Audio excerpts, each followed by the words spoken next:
Unasikiliza Mswadibu TV inayokuelimisha neno la Mungu na kufanya imani yako kuwa mpya kila wakati, na mtume Nicodemus kutoka katika madhabahu haya ya Word of Creation Ministry. Ukajifundishe jinsi ya kuinua kiwango cha baraka yako au kuongeza kiwango cha baraka yako. Samueli wa kwanza mlango wa 2 mstari wa 19. Yule aliyepata atusomee kwa sauti mzuri, kwa sauti mzuri ya jombo na igarakishako kiasi. Kuna vile unaweza kuongeza kiwango cha baraka, na formula hii ukiweza kuitumia katika maisha yako, kila ambacho utakuwa nacho, hata kama kitakuwa kichache, lakini ukishatambua hii mbinu, lazima utatoka kiwango cha chini na kuenda kiwango cha juu. Kuna vile Mungu anakupea baraka ya kwanza ili akaweze kukupima, aone iwapo wewe ni mwaminifu au la. Sasa mara nyingi baraka ya kwanza huwa inakuwa ni kama mtihani, na mtihani usipopita huwezi enda darasa lingine. Sasa formula ya kwanza ya kufanya baraka yako itoke chini iende kiwango kingine, kwanza ni lazima ukaweze kutumia maneno yako uliyosema ya kwanza na Mungu kukamilishe. Hasa kama uliweka nadhiri, kama Ana aliambia Mungu, nipe mtoto nami nitakupa awe mtumishi wako. Wakati Mungu alimpea, alimrudisha kwa mtumishi wako. Sasa mbinu ya kwanza ambayo inakusaidia ujiongezee baraka kwa baraka zako, inakuwa ni kwamba unakamilisha nadhiri. Ukamilisha nadhiri uliyosema na Mungu, sio uliyosema na mtu, uliyosema na Mungu. Ana alisema na Mungu, hata hakusema na kuhani, hata hakusema na mtu mwenye ako karibu na yeye kama mume wake, na Mungu naye akasikia. Wakati Mungu alisikia, Ana alipopata kila alichomwomba Mungu, alikuwa mwaminifu, akarudisha, akafanya vile aliomba. Na hakuna mtu alisikia, yeye alifanya tu makano na Mungu peke yake. Lakini unaweza kupata hata mtu anasimama mbele ya kanisa, anasema mimi Mungu akinibariki nitaweza kufanya hii na hii. Wakati Mungu anambariki, ona amesema kwa umati mkubwa sana, lakini Mungu akimbariki na anatoka laini. Lakini Ana hakusema, hata mume wake akasikia, hata kuhani hakusikia. Kuhani aliona tu mitomo ikisungumuza, lakini wakati Mungu alimbariki, alirudisha. Haleluya, Bwana Yesu asifiwe. So hiyo ndio mbinu ya kwanza. Mbinu ya pili ambayo inafaa ukaweze kuielewa, nayo ni ya maana sana, ili ukaweze kuongeza kiwango cha baraka yako,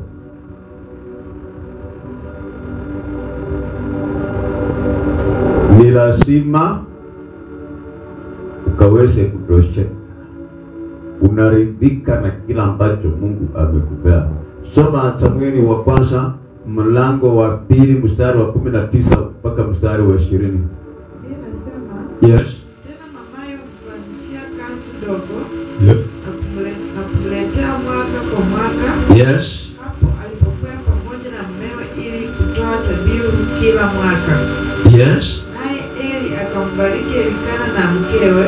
Huyo mstari wa 20. Soma tu mstari wa 19 kwanza, usome 20. Tena mamaye humfanyishia kanzu dogo, Yes. na kumletea mwaka kwa mwaka. Yes. Hapo alipokuwa pamoja na mumewe ili kutoa dhabihu kila mwaka. Unaona, huyu mama amerudisha mtoto, amepeleka mtoto kanisani, lakini kila mwaka anamshonea nguo na kumpelekea, na hajalalamika. Lakini ni kwa nini kanisa halijaweza kuongeza, Wakristo hawajaweza kuongezeka kiwango kingine kwa baraka? Ni kwa sababu wanatania wakitolea Mungu itakuwa si yao. Lakini ona, Ana ametoa Samueli ambaye ni mtoto wa pekee, lakini ako kanisani, lakini pata anahesabika ya kwamba mtoto ya Ana. Haleluya. Aka anamtumikia Mungu, lakini anahesabika ni mtoto wa Ana. Lakini kanisani anahesabika mtumishi wa nani? Wa Mungu. Lakini ni mtoto wa nani? Wa Ana. Ndio natakuja kwamba wakati unakamilisha nadiri, hicho chenye umetoa hakijatoka kwako, bado katika ulimwengu wa kiroho kinaitwa chako na kimeenda kuongeza. Sasa unaona, Ana alitosheka. Ana baada ya kupata mtoto Samueli, hakuna siku Ana aliomba tena Mungu niongezee mtoto wa pili. Aliomba mahali kweli? Unasikia wapi Ana aliomba niongezee mtoto wa pili? Ana hakuomba mtoto wa pili, na sasa hakuacha kumtumikia Mungu. Ana aliendelea kumtumikia Mungu na hakuomba mtoto mwingine. Akaridhika, akawa anashona nguo na kupeleka, anachukua sadaka anapeleka, anachukua vyakula anapeleka. Kutosheka. Ukitaka kuongeza baraka kwa baraka ambayo Mungu amekupea, unatosheka kwanza na kile ulicho nacho, na unaabudu Mungu kwa kile ulicho nacho, unamshukuru Mungu kwa kile ulicho nacho, unamshangilia Mungu kwa kile ulicho nacho, unaridhika, unatosheka na kila ambacho uko nacho. Hiyo ndiyo mbinu ambayo inafanya baraka iongezeke. Ana aliporidhika, alipotosheka, akaendelea kumtukuza Mungu akiwa na Samueli peke yake. Yeye ametosheka, anajua utasa umeniondokea, ametosheka, akaendelea kumwabudu Mungu. Soma sasa mstari wa 20. Anasema, yes. Naye Eli akambariki Elikana na mkewe, akasema, Bwana na akupe usawa kwa mwanamke huyu, badala ya azimo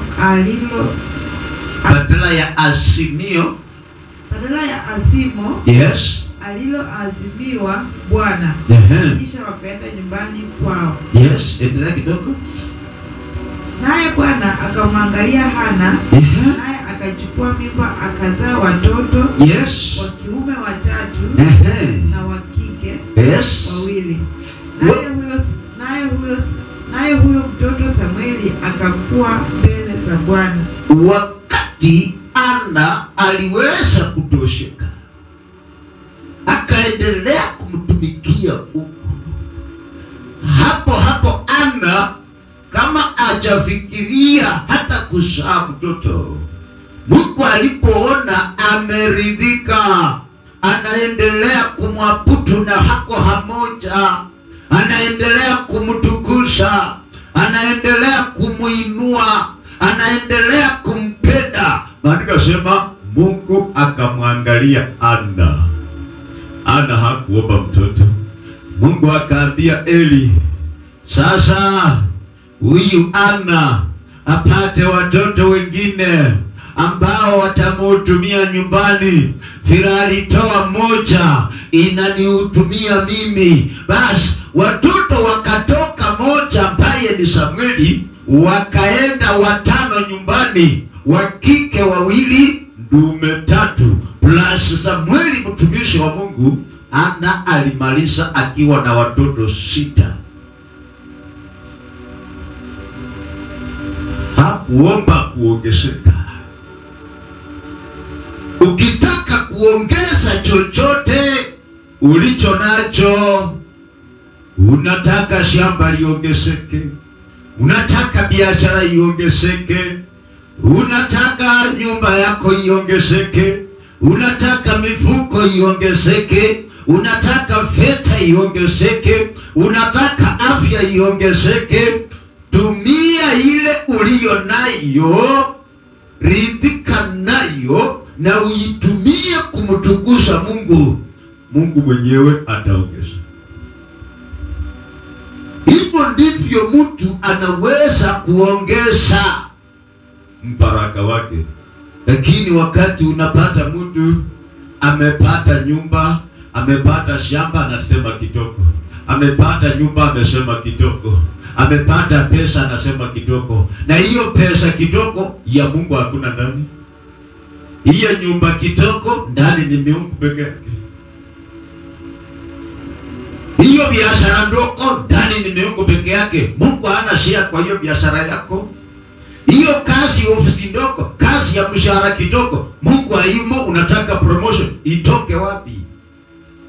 Unatumia kile ulicho nacho, unaridhika na unasema, Mungu, hii kazi umenipa inanipa 1,000, mimi nitakuwa mwaminifu.